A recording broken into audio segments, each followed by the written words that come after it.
Welcome or welcome back. This is Grace with Grace Interrupted, and today we're gonna take a look at R&B groups over. So just jump right in. As you know, R&B groups have been a cornerstone of the music industry for decades, captivating audiences with their smooth harmonies, soulful melodies, and dynamic performances. It made me question, what does the landscape of R&B look like today? I don't necessarily know as many R&B groups as I did back in the day. So those iconic groups rose to fame, and with the exception of New Edition, they faded away. Some to obscurity, some have drama, but each of the groups have a specific, you figure in the 80s and the 90s, that's what I'm talking about. That's the era, the golden age for R&B. This period saw the emergence of several talented ensembles, like I mentioned. Several of the key factors that led to their success during the 80s and 90s are obviously the strong vocal harmonies. Nobody can say anything about Boyz II Men. Even Jodeci, My Heart. Choreographed performances, relatable lyrics, love, relationships, and honestly, that always resonates with us from a music fan's perspective. They also have distinctive individual personalities within the group, and also savvy marketing and image management. The late 90s, early 2000s saw R&B groups at their peak, and this period had our preferences change in terms of what we're looking for from a music standpoint. Crossover success into pop markets, high profile collaborations. Do we even still use the reference album anymore? Obviously, digital streaming, the decline of album sales, obviously, internal conflicts within the group, and then just the lack of investment in developing the R&B groups. So I'm going to take a look at groups in particular: TLC, Destiny's Child, and New Edition, and their rise and some of the contributing factors to their fall as well. TLC, which is one of the most successful girl groups of all time, TLC brought a fresh, edgy perspective to R&B. Their blend of R&B, hip hop, pop, coupled with their bold fashion choices, especially Left Eye back in the day where they had the condom on their eye, or how they wore their clothes, they definitely set a trend and made them cultural icons. So as one of the most successful groups during this time in the 90s, they also had tremendous success. So TLC won 4 Grammy Awards, including Best R&B Album for Crazy Sexy Cool. I don't know how many times I played that CD back and forth. They also had the Best R&B Performance by a Duo or Group, with vocals for Creep and No Scrubs. They won 5 Soul Train Awards and MTV Awards. They were also inducted into the Black Music and Entertainment Walk of Fame in 2022. So despite their immense success, TLC also faced several challenges that led to their eventual breakup. And again, this is from the original, and obviously rest in peace to Left Eye. But they ran into financial issues and bankruptcy in 1995, especially even though they had the successful album Crazy Sexy Cool.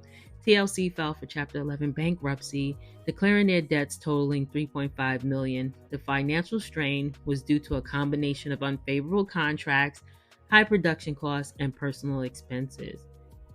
They also had some internal conflicts. There were reports that amongst the members, especially around their album Fan Mail in 1999, Lisa Left Eye Lopez publicly challenged her bandmates to release solo projects, which caused tension within the group. And then obviously the tragic loss of Left Eye on April 25th, when she was on a spiritual retreat in Honduras. Her death was a significant blow to the group, both personally and professionally. So TLC performs today as well, Chili and T-Boz. Curious, do you think the breakup of TLC in its original state has an impact on R&B groups today? Then we have Destiny's Child. This group also saw their success in the late 90s and early 2000s with hits such as Say My Name, and Survivor. They dominated the charts. They won 3 Grammy Awards from 14 nominations. Group has also won 5 American Music Awards, 2 BET Awards, which allowed them to return with a more mature sound and Destiny Fulfilled in 2004.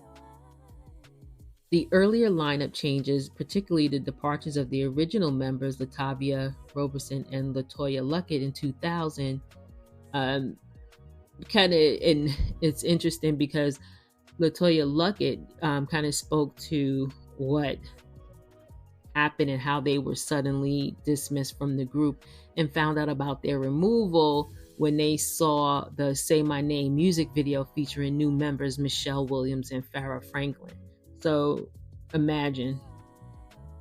This split caused legal disputes over management issues, unfair treatment to Luckett and Robertson. In a recent interview, LaToya Luckett spoke on The Breakfast Club, kind of referencing when the group got back together after a Beyonce concert.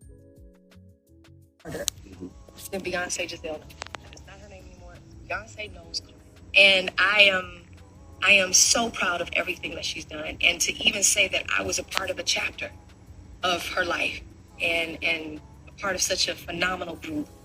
Shout out to all the girls of the children. But I'm grateful. You'll never hear an ugly word. Y'all just had a reunion, the semi-reunion earlier this year. We were in the same room for the first time ever. Mm-hmm. And it was I really still can't wrap my head around that moment because I've all been around all of them individually over the, past few years, but having us all in the same room at the same time with all our different energies was kind of like, hey, okay, we're moms, wives, all the things.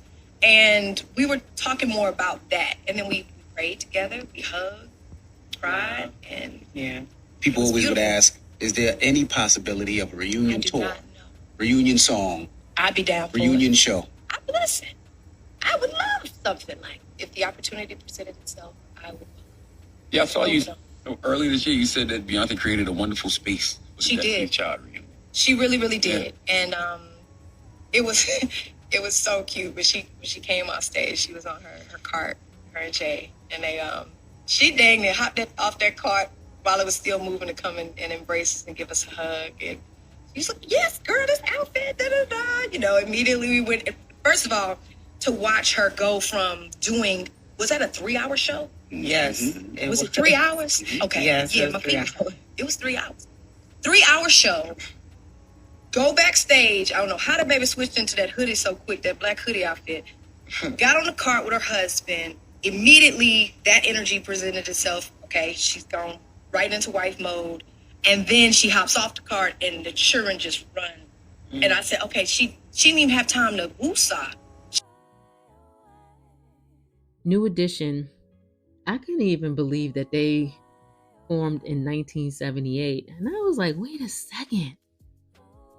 I didn't know it was that long ago. For some reason, I thought that they were definitely in the 80s. But they set the stage as the boy band craze of the 20th century, the late 20th century. Hit with Candy Girl, Cool It Now, which showcased their blend of R&B with pop. So some of the items that contributed to their conflicts and their breakup, but now obviously we all know that they're on tour now, but they had internal conflicts where the group faced numerous disputes. Obviously Bobby Brown left the group in late 1985 to pursue a solo career. That whole Don't Be Cruel, the remix, you can tell me I didn't have all the Bobby Brown posters up in my room as well. Financial issues. Earlier in their career, the group faced financial exploitation. After their first national tour, they were each paid only $1.87 due to claimed touring expenses. They also had to borrow $100,000 each from MCA to get out of an unfair contract with their management's production company. Obviously, we know Bobby Brown, Johnny Gill, and Ralph Tresvant all released solo albums. It's so funny when I see Johnny Gill. I know he's part of New Edition, but I don't see him as like being the first part of New Edition. I don't know how y'all feel about that. I know, I don't know. I'm like Ronnie, Bobby, Ricky, or Mike. um, I kind of see that as like the founding members. No diss to Johnny, but anyway, let me know what you think about that. They also formed subgroups. So we had like Belle Biv DeVoe, BBD, which, obviously all the remixes to Poison. Oh my gosh, I gotta remember the song that I actually love, love, love. It'll come to me. In their Home Again tour in 1997, Bobby Brown reportedly quit due to medical issues, forcing the cancellation of the remainder of the tour. Business disputes in 2018. A planned tour was scrapped due to business disputes where Ralph Tresvant and Johnny Gill reportedly trademarked the group's name without the others' consent. I remember that. That was a whole dust up too. Lucky for us fans, New Edition still continues to perform today. I remember seeing them now when they first got back together out, I think it was Nassau Coliseum. That had to be about 12 years ago, where they were still, still not all the way gelled, but they were still performing. Bobby was there. They all had on their Adidas tracksuits. But now just to see how they come together, they're polished and looking great. I love it. Makes you wonder, what's the legacy of R&B groups today?